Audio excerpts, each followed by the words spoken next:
देश को हर मोर्चे पर फेल करने का काम मोदी जी कर रहे हैं।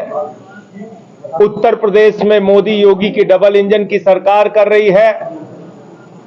इससे लोगों में निराशा है और जो चुनाव परिणाम आए हैं वो इसी बात का साफ संकेत है। पूरी की पूरी उत्तर प्रदेश की सत्ता, सारे मंत्री और विधायक, राजभर जी की पार्टी, निषाद जी की पार्टी, अपना दल, महान दल, सारी पार्टी मिलकर समाजवादी पार्टी के प्रत्याशी, इंडिया गठबंधन के प्रत्याशी के खिलाफ प्रचार कर रहे थे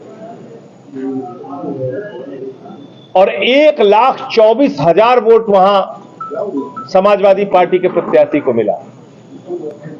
43,000 वोटों से जीत हासिल की। तो कहीं ना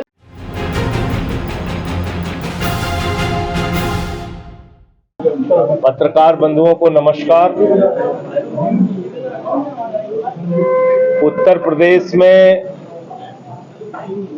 घोसी उपचुनाव का जो नतीजा है, ये 2024 के पहले, लोकसभा के चुनाव के पहले एक बड़ा संकेत है कि उत्तर प्रदेश और देश की जनता अब जुमला पार्टी को हटाने का मन बना चुकी है। जिस तरह से देश को हर मोर्चे पर फेल करने का काम मोदी जी कर रहे हैं। उत्तर प्रदेश में मोदी योगी की डबल इंजन की सरकार कर रही है। इससे लोगों में निराशा है और जो चुनाव परिणाम आए हैं वो इसी बात का साफ संकेत है। पूरी की पूरी उत्तर प्रदेश की सत्ता, सारे मंत्री और विधायक, राजभर जी की पार्टी, निषाद जी की पार्टी, अपना दल, महान दल, सारी पार्टी मिलकर समाजवादी पार्टी के प्रत्याशी, इंडिया गठबंधन के प्रत्याशी के खिलाफ प्रचार कर रहे थे और 1,24,000 वोट वहां समाजवादी पार्टी के प्रत्याशी को मिला। 43,000 वोटों से जीत हासिल की। तो कहीं ना कहीं एक बड़ा संकेत है 2024 के लोकसभा चुनाव के पहले कि अब जनता मन बना चुकी है भारतीय जुमला पार्टी को हटाने के लिए। और उपचुनाव के पूरे नतीजे को अगर आप देखते हैं तो यह भी साफ हो गया है कि इंडिया का गठबंधन जो है वो बुरी तरीके से बीजेपी को पराजित करेगा, एनडीए को पराजित करेगा। इंडिया वाले जीतेंगे, अडानी वाले हारेंगे। जो एनडीए सिर्फ अडानी के लिए काम कर रहा है, जो प्रधानमंत्री मोदी सिर्फ अडानी के लिए काम कर रहे हैं, उनको इंडिया गठबंधन हराएगा, हटाएगा।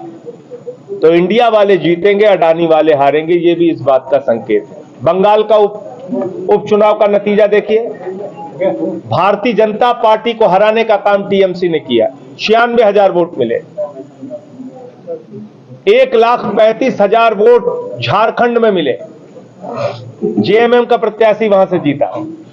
1,24,000 वोट घोसी में मिले। 80,000 वोट केरल में मिले। तो पूरा का पूरा जो इंडिया का गठबंधन दल है, उसका जो परिणाम है उपचुनाव का, ये भी यही कारण है मोदी जी के घबराने का। और इसीलिए वो कह रहे हैं कि अब इंडिया के नाम से गठबंधन बन गया है तो हम इंडिया का नाम ही बदल देंगे। इतनी घबराहट, इतना डर, इतना भय प्रधानमंत्री नरेंद्र मोदी को। कल को भारत के नाम से गठबंधन बन जाएगा तो आप देश का नाम ही बदल देंगे, कहेंगे ना हम इंडिया रखेंगे ना भारत रखेंगे, हम देश का नाम बीजेपी रखेंगे। ये किस प्रकार का डर और भय है?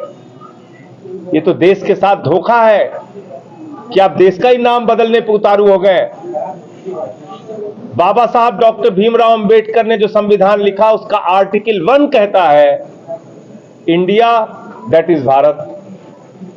अब मोदी जी घबरा के इंडिया का नाम ही बदल रहे हैं। AIIMS, ISRO, IIT, IIM, reserve bank of India, state bank of India, सब में तो इंडिया लगा है। कहां कहां बदलोगे आप भाई? रिपब्लिक ऑफ इंडिया लिखा रहता है हमारे पासपोर्ट में, रिजर्व बैंक ऑफ इंडिया लगा रहता है नोट में, तो सब कुछ आप बदल दोगे? तो इसलिए ये घबराहट का नतीजा है। और तीसरा विषय जो वन नेशन वन इलेक्शन की बात की जा रही है, ये मोदी जी अपने दोस्त के साथ मिलके 5 साल तक लूट की खुली छूट चाहते हैं और इसी के कारण वो चुनाव से भाग रहे हैं, वन नेशन वन इलेक्शन की बात कर रहे हैं। ये होगा कैसे किसी को समझ में नहीं आता। आप मान लीजिए एक बार सारे देश का चुनाव एक साथ करा दीजिए, फिर कोई सरकार बीच में गिर जाएगी तो क्या वहां दोबारा चुनाव ही नहीं होगा?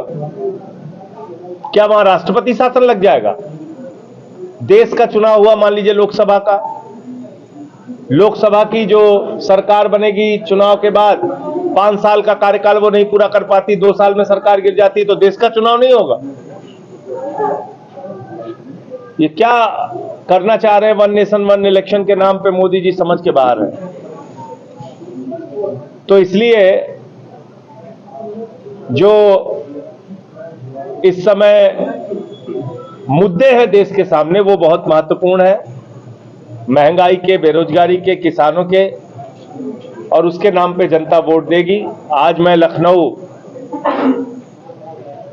शिक्षक प्रकोष्ठ के सम्मेलन में आया हूं और हमारे पार्टी के लिए शिक्षा ही प्राथमिकता है, स्वास्थ्य प्राथमिकता है। हम इन्हीं मुद्दों पे काम करते हैं। अच्छे शिक्षक हों, अच्छी शिक्षा हो, बच्चे अच्छे ढंग से पढ़ लिख कर आगे निकलें, ये हमारी प्राथमिकता है। और इसी के लिए हमारी पार्टी अलग अलग राज्यों में जाके काम कर रही है। उत्तर प्रदेश के चुनाव परिणाम पे एक बात मुझसे छूट गई थी, ये कहीं ना कहीं दल बदलुओं के लिए भी एक बहुत बड़ा संकेत है। ऐसे बार बार अगर आप अपने दल बदलोगे तो जनता इसको भी पसंद नहीं करती। अब जैसे राजभर जी की मैं बड़ी इज्जत करता था, उन्होंने पिछड़ों के लिए बहादुरी से खड़े होकर कहा कि भारतीय जनता पार्टी वो पार्टी है जहां पे पिछड़े नेताओं को चप्पल उठानी पड़ती है। राजभर जी ने यह भी कहा, देश को हर मोर्चे पर फेल करने का काम मोदी जी कर रहे हैं। उत्तर प्रदेश में मोदी योगी की डबल इंजन की सरकार कर रही है, इससे लोगों में निराशा है। और जो चुनाव परिणाम आए हैं वो इसी बात का साफ संकेत है। पूरी की पूरी उत्तर प्रदेश की सत्ता, सारे मंत्री और विधायक, राजभर जी की पार्टी, निषाद जी की पार्टी, अपना दल, महान दल, सारी पार्टी मिलकर समाजवादी पार्टी के प्रत्याशी, इंडिया गठबंधन के प्रत्याशी के खिलाफ प्रचार कर रहे थे। और 1,24,000 वोट वहां समाजवादी पार्टी के प्रत्याशी को मिला। 43,000 वोटों से जीत हासिल की। तो कहीं ना